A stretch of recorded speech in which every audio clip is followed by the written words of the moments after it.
Very warm welcome to director Tom McGrath and producer Ramsay Naito with DreamWorks THE BOSS BABY. Thank you, Judith. Thank you for having us. Thanks for we being are here. loving Miami. Oh, wonderful, wonderful. Any inspirations maybe, or influence with the flavor here? Some new voices, perhaps? The restaurants are amazing. The food here in this town is fantastic. Cuban sandwich, Joe's.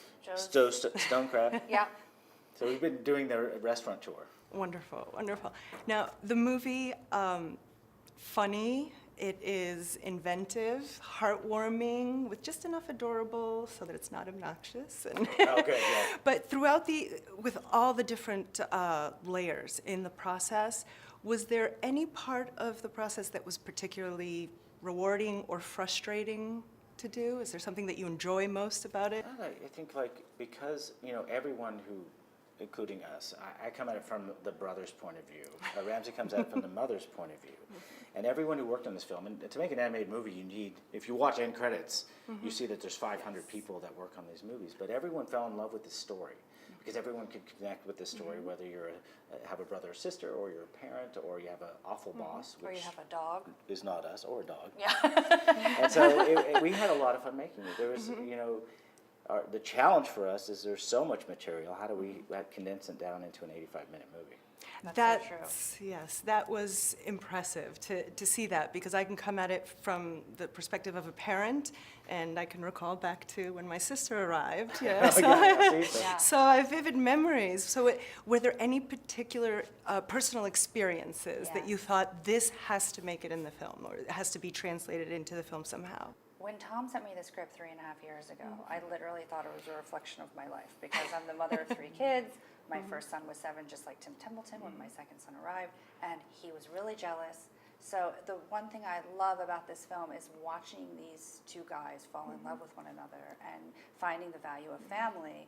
So I think while the movie is told in Tim's point of view, and it goes to places we haven't seen, and it's creative and it's authentic, for me, I feel like the emotional story and tracking these guys falling in love with one another was something that I was really connected to. But there is one really funny scene where Tim is riding his bike and he hits a tree, and the mom comes running to him, and he's like, I'm okay, and the mom says, show mommy your teeth, and I mean, it's really, yeah. That's a really good one. Absolutely. So, that one's, stood out for me as well. Yeah.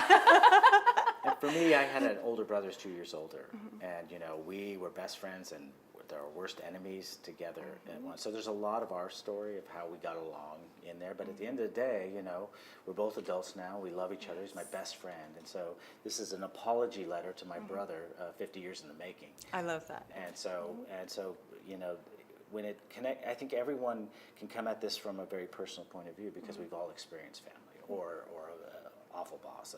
So.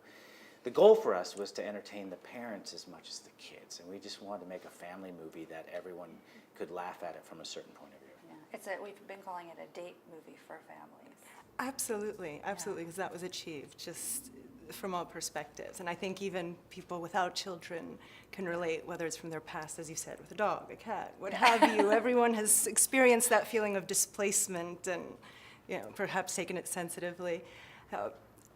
With all the time that you have spent together, have you been inspired to maybe try out your your skills at voices, or has Skipper come along to? She'd be good. She'd be really good. You did temp voices. Sometimes we throw in just scratch voices until we get the actors. And she's very good. How? If I could get a taste. But he's the one who is the master of voices. So as a producer, you can't really hire yourself. It's really not.